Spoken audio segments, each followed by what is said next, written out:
കേരളത്തിലെ വിപണിയിൽ സവാള, ചെറിയുള്ളി, ഇഞ്ചി എന്നിവയ്ക്ക് റെക്കോർഡ് വില. കനത്ത മഴയും അയൽ സംസ്ഥാനങ്ങളിലെ കാലാവസ്ഥാ വ്യതിയാനവും മൂലം പച്ചക്കറി ഉൽപ്പാദനം കുറഞ്ഞതാണ് വിലക്കയറ്റത്തിന് പ്രധാന കാരണം.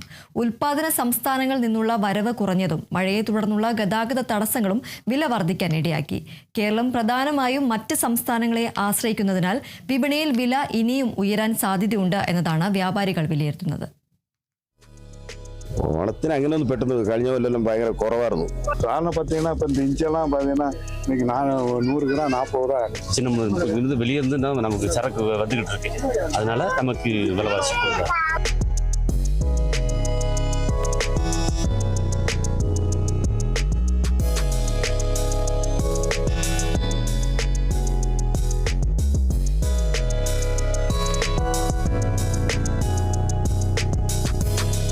കുടുംബ ബജറ്റിനെ താളം തെറ്റിച്ച പച്ചക്കറി വില ക്രമാതീതമായി ഉയരുകയാണ്. കറികളിൽ ഒഴിവാക്കാൻ പറ്റാത്ത ഉള്ളി, സവാള, വെളുത്തുള്ളി, ഇഞ്ചിക്കെല്ലാം വലിയ വിലയാണ് നൽകേണ്ടത്. ഇത് സാധാരണക്കാരന്റെ കൈ പൊള്ളുന്ന വില കൂടിയാണ്. അതിൽ നമ്മളിപ്പോൾ ഉള്ളത് മൂന്നാറിലെ പച്ചക്കറി മാർക്കറ്റിലാണ്. ഇവിടുത്തെ പച്ചക്കറി മാർക്കറ്റും ഇവിടുത്തെ വില വിവരം ഒന്ന് അന്വേഷിച്ചു വരാം.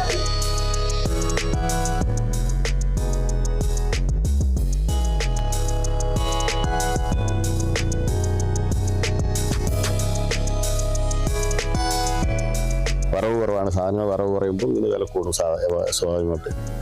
ഇങ്ങനെ ഓരോ ഐറ്റങ്ങളാണ് കൂടിയിരിക്കുന്നത്, മൊത്തത്തിൽ കൂടിയിട്ടില്ല. എങ്ങനെയാണ് വില കൂടിയിരിക്കുന്നത്? ഇഞ്ചിയുടെ വിലയൊക്കെ എങ്ങനെയാണ്? ഇഞ്ചി 240 രൂപ ഹോൾസെയിൽ. സവോള അതുപോലെ കൂടിയിട്ടുണ്ട്. സവോളയൊക്കെ ഒരു 24 കിലോ 100 രൂപ വിറ്റ സവോള ഇപ്പം നാട്ടിൽ തന്നെ 30 രൂപ 32 രൂപ ഹോൾസെയിൽ. ഇവിടെ 38 രൂപയ്ക്കാണ് ഹോൾസെയിൽ വിൽക്കുന്നത്. ചെറിയ ഇറ്റൽ 40 രൂപയ്ക്കാണ് വിൽക്കുന്നത്. ചുമന്ന ഉള്ളി വലിയ ടൈപ്പ് ഈ ഉള്ളിനെ 70 രൂപയ്ക്ക് വിൽക്കുന്നു. മറ്റേ ഒരു ചെറിയ തരമാണെങ്കിൽ ഒരു 3 കിലോ 100 രൂപ അങ്ങനെ വിൽക്കുന്നുണ്ട്. മഴയായി കഴിഞ്ഞാൽ വില കൂടും. ഓണത്തിന് വില കുറയുന്നൊരു ഇതുണ്ടോ? ഓണത്തിന് അങ്ങനെയൊന്നും പെട്ടെന്ന് കഴിഞ്ഞ കൊല്ലം ഭയങ്കര കുറവായിരുന്നു. ഇപ്പം നിലവിൽ വിൽക്കുന്ന വിലയിലെ കായൽ ഓണ സമയത്ത് ഭയങ്കര കുറവായിരുന്നു. ആ സമയത്ത് വിലയില്ല. പച്ചക്കറി ഇഷ്ടംമാതിരി കൃഷി ഉണ്ടായിരുന്നു, വരാൻ തുടങ്ങി. ആ മാർക്കറ്റിൽ ഭയങ്കര വില കുറവായിരുന്നു. ഓണത്തിന് വില കൂടിയിട്ടൊന്നുമില്ല. പച്ചക്കറി കച്ചവടം അതുപോലെ കുറവായിരുന്നു.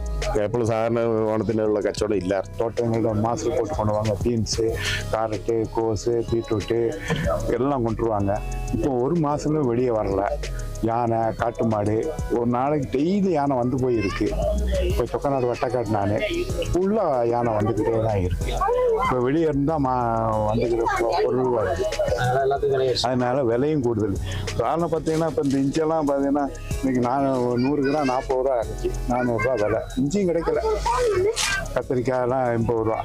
வெளியே போட்டு விற்கிறாங்க. தக்காளி இதுகள்லாம், ஆனால் தக்காளி மட்டும்தான் விற்காங்க. அவங்க கருவேப்பிலை எதுவுமே கொடுக்க மாட்டாங்க. ஷெட்டுகளில் வந்து இப்போ மழை இருக்கனால விவசாயம் ரொம்ப குறைஞ்சி வச்சு. காட்டு மாடு இருக்கு, குரங்கு, மயில் எல்லாமே இருக்கனால விவசாயம் ரொம்ப ஷெட்டுகள் குறவுனால பூரா கொடைக்கானல், ஊட்டி, மதுரை, உடுமலைப்பேட்டை, ஆண்டிப்பட்டி, சின்ன வெளியே இருந்து நமக்கு சரக்கு வந்துகிட்டு இருக்கு, அதனால நமக்கு விலைவாசி கொடுக்குறோம். இஞ்சியில் விலை குடிச்சு ஒரு மூடை வந்து 11,000 ரூபா. அப்போ இங்கே வந்து வரும்போது ஒரு கிலோவுக்கு 230 ரூபா வருது ஒரு கிலோ இஞ்சி. அப்போ நம்ம ஆளுங்க வந்து 10 ரூபாய்க்கு கேட்குறாங்க. 10 ரூபாய்க்கு எப்படி கொடுக்கணும்? 100 ഇഞ്ചി 25 രൂപ വരുന്നത്. അപ്പൊ ഇഞ്ചിക്ക് 1/4 കിലോയ്ക്ക് തന്നെ ഏകദേശം എത്ര രൂപ? 1 കിലോ 240 രൂപയ്ക്ക് അടുത്ത് ആയിട്ടുണ്ട്. അപ്പൊ നമുക്ക് സാധനങ്ങൾ വാങ്ങുന്നതിനെല്ലാം ഇപ്പൊ വളരെയധികം ബുദ്ധിമുട്ടാണ്. സാധാരണക്കാരായ ജനങ്ങളെ ഇത് നല്ലതുപോലെ ബാധിക്കും എന്നാണ് തോന്നുന്നത്. പ്രത്യേകിച്ച് ഓണമൊക്കെ വരുന്ന ഈ സാഹചര്യത്തിൽ ഇനിയും വില കൂടാനുള്ള സാധ്യത കാണുന്നുണ്ട്. അത്യാവശ്യം പോരാണ് ഇഞ്ചി, വെളുത്തുള്ളി, ചെറുള്ളിയൊക്കെ ഇതൊക്കെ ചെറിയ വില കൂടും. സവാളയും ഇപ്പോൾ 10 രൂപ കൂടും. ഓണത്തിനെങ്കിലും പച്ചക്കറിയുടെ വില കുറഞ്ഞില്ലെങ്കിൽ സാധാരണക്കാരന് വിഭവങ്ങൾ കുറിച്ച് സദ്യ കഴിക്കേണ്ട അവസ്ഥയാണ്.